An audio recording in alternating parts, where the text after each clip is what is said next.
প্রথমে সমগ্র রাজ্যবাসীকে নমস্কার জানাচ্ছি। আর আমার মাননীয় মুখ্যমন্ত্রী স্যারকে, আমার স্পোর্টস মিনিস্টার স্যারকে ধন্যবাদ জানাচ্ছি যে ওনারা আমাদেরকে এত সহযোগিতা করছেন খেলাধুলাকে এগিয়ে নিয়ে যাওয়ার জন্য, পুরা ত্রিপুরা রাজ্যের পরিকাঠামোকে উন্নত করার জন্য। হ্যাঁ, এটা সত্যি, কিন্তু বিষয়টা এরকম না। আমি দীর্ঘদিন ধরে লক্ষ্য করছি যে আমাদের এই কমপ্লেক্সের মধ্যে একটা বাজে আড্ডা জমে। এটা মানে চোখে পড়ার মতো। বিভিন্ন জায়গার থেকে, বাইরের থেকে ইন্টারন্যাশনাল কোচরা আসে, বিভিন্ন বাইরের থেকে আধিকারিকরা আসে।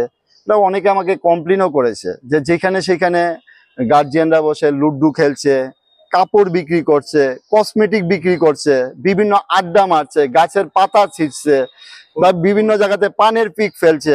আমি তা দফায় দফায় কয়েকবার তাদেরকে নিয়ে মিটিংও করেছি যে দেখুন, আপনাদেরকে আমি এটার ভিতরে ঢুকতে দেবো বা অ্যালাউ করব তখনই যদি আপনারা ডিসিপ্লিন অনুযায়ী এটাকে ব্যবহার করতে পারেন, নাইলে আমি কিন্তু আপনাদেরকে ঢুকতে দেব না।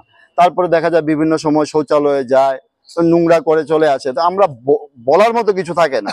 তো আমাদের যারা সাফাই কর্মীদের উপরে প্রেশার আসে, তাদের উপরে চাপ আসে। তাই এই কারণে আমরা একটা মিটিং করে সিদ্ধান্ত নিয়েছি, কোচেসদের সঙ্গে মিটিং করেছি যে কোচেসরাও আমাদের সঙ্গে একমত যে স্যার, বিভিন্ন সারা ত্রিপুরা রাজ্যের যে এতগুলা স্কুল আছে, কোনো স্কুলের তো গেটের ভিতরে কোনো গার্জিয়ান অ্যালাউ করা নিষেধ।